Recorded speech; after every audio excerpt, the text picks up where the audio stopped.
the Sahara Desert, a name that evokes sand, heat, and a vastness that few can truly comprehend. But what most people fail to realize is that this immensity is not merely a landscape. It is an active, unforgiving force, capable of erasing every trace, every mistake, and every life as if they had never existed. This is the story of one of the most chilling chapters in colonial history, where human arrogance met the infinite indifference of the sands. Imagine a place so vast that it is over 1 million square kilometers larger than the entire contiguous United States. Now imagine attempting to cross this infinite frontier, or worse, daring to build a lifeline through it. It sounds like a delusion, a fevered dream born of imperial overreach. Yet in the 1880s, at the height of the scramble for Africa, where European powers sliced up the continent like a prize, France conceived an idea that defied all reason. They would build a railway straight across the Sahara. The goal was to link Algeria to the French Sudan, modern-day Mali, and from there open a vein of resources into the heart of West Africa. To anyone with a modicum of common sense, the project was an absurdity, a suicide mission. But for a man named Paul Flatters, an officer whose ambition was matched only by his stubbornness, this was the ultimate chance at immortality. He did not see the Sahara as an obstacle. He saw it as his canvas. He did not understand, however, that the desert does not negotiate. It does not respect military rank, nor does it care for the maps drawn in Parisian offices. As Flatters and his team prepared to march into the void, they were walking into a trap set by nature itself, and a resistance they fundamentally underestimated: the Tuareg people. The Tuareg were not passive observers of their own colonization. They were the masters of the desert, warriors with long memories, intricate alliances, and a fierce territorial resolve. They knew every grain of sand, every hidden well, and every weakness of an outsider. Flatters was 40 years old, worn down by years of service, suffering from chronic pain, and driven by an intensity that bordered on obsession. He believed he knew the desert, that he was the exception to the rule. But as he led his group into the furnace, the desert began to slowly strip away his confidence. The heat was not just a weather condition, it was a physical weight, a hammer that struck them day after day. Temperatures soared above 40 degrees Celsius, turning their armor into ovens and their waterskins into precious, rapidly dwindling lifelines. The first expedition in 1880 was a warning, a brush with disaster that should have been enough to turn them back for good. They retreated, battered and shaken, but Flatters' pride would not allow him to stop. He saw the failure not as a sign to quit, but as a reason to double down. In November 1880, he set out again, this time with over 90 men, engineers, officers, and local guides, all marching deeper into the heart of the Sahara. The optimism that fueled the start of the journey was fragile, brittle, and doomed to shatter. They moved like a slow-moving target in an ocean of dunes. Day after day, the horizon remained unchanged, a shimmering, mocking line that never seemed to get closer. The psychological toll of the Sahara is difficult to quantify. It is the feeling of being watched by an empty space, the sound of silence so profound it makes the ears ring. The Tuareg, however, were watching. They were not ghosts. They were a coalition of fighters gathering in the shadows of the dunes, watching the Frenchmen exhaust themselves, watching their supplies dwindle and watching them stray further from the salvation of their own outposts.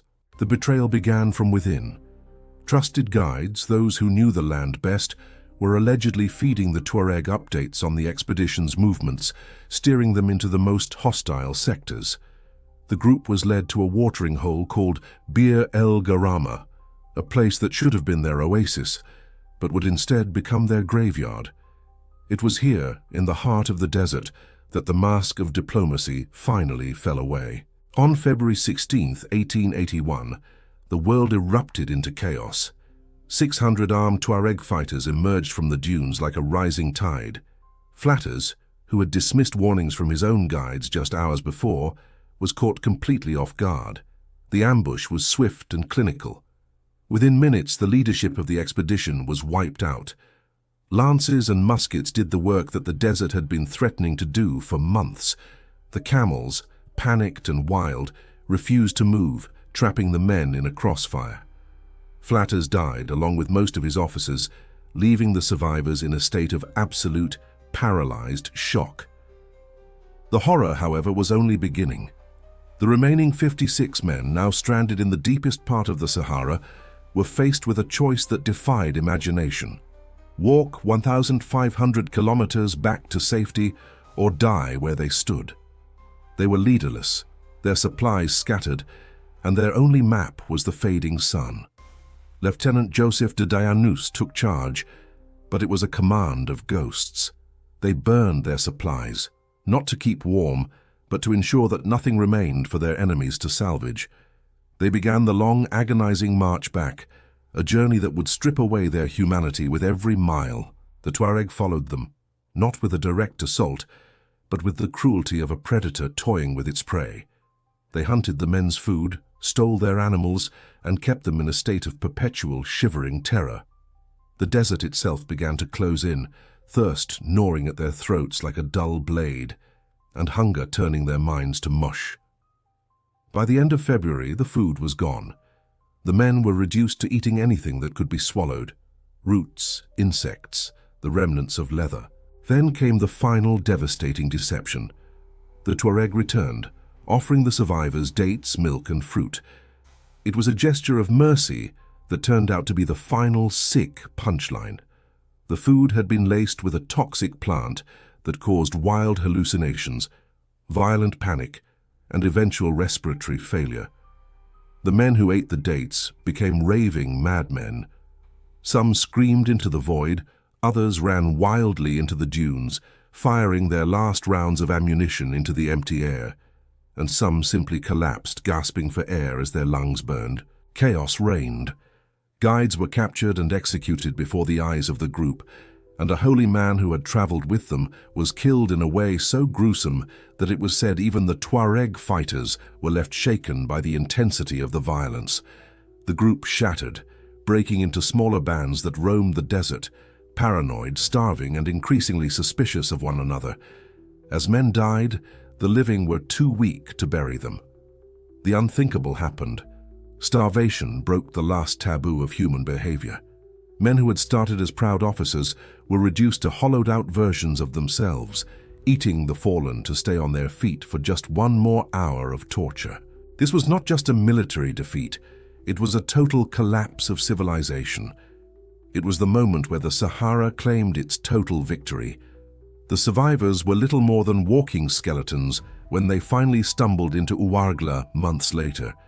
They brought back stories of poison, of desert madness, of ambushes, and of horrors that the French public could barely comprehend.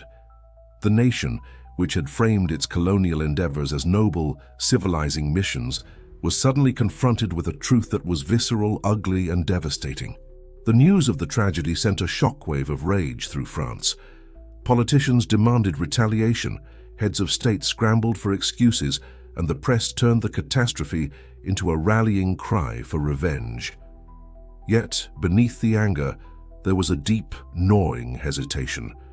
The loss of Flatters and his men revealed the profound, dangerous ignorance of the colonizers. They realized then that they were playing a game they did not understand, in a land that did not want them.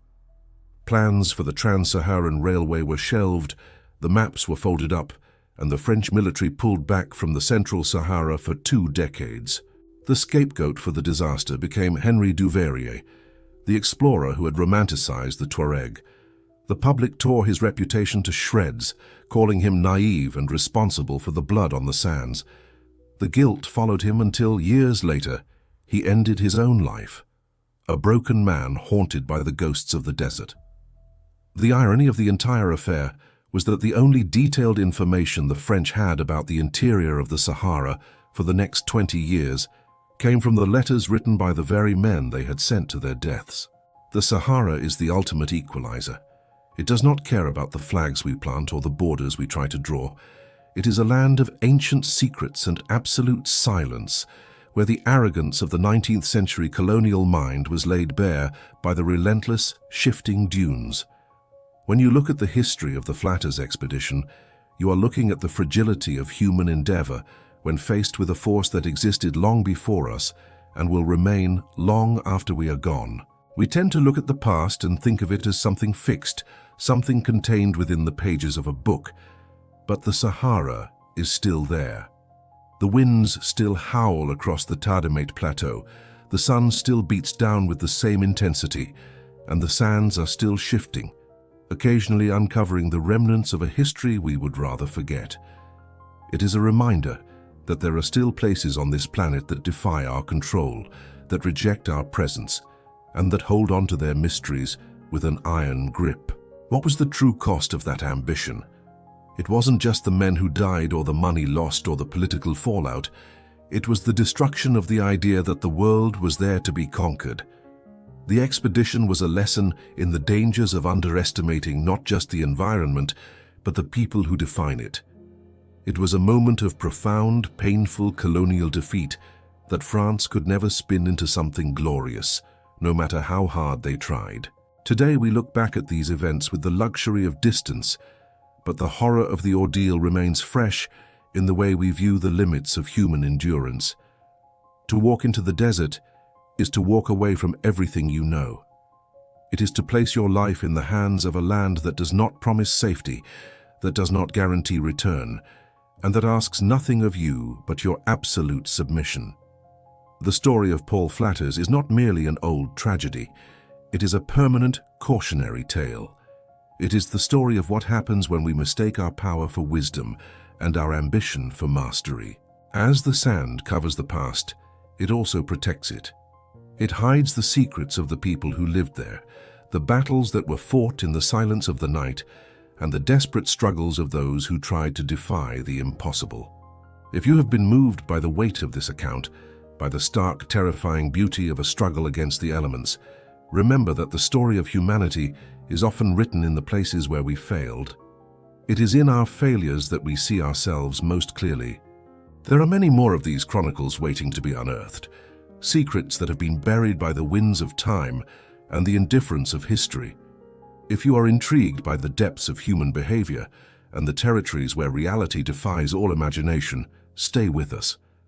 By subscribing and activating your notifications, you ensure that you remain connected to the stories that the world has left behind.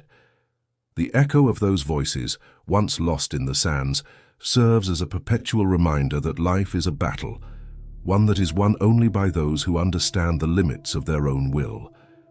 The Sahara continues to keep its secrets, but we will continue to look for them, grain by grain, story by story, until the truth is finally laid bare under the blinding light of the desert sun. Thank you for walking through this history with us, for witnessing the cost of glory, and for acknowledging that even in our darkest moments, there is a story worth telling. The desert remembers, and now so do you.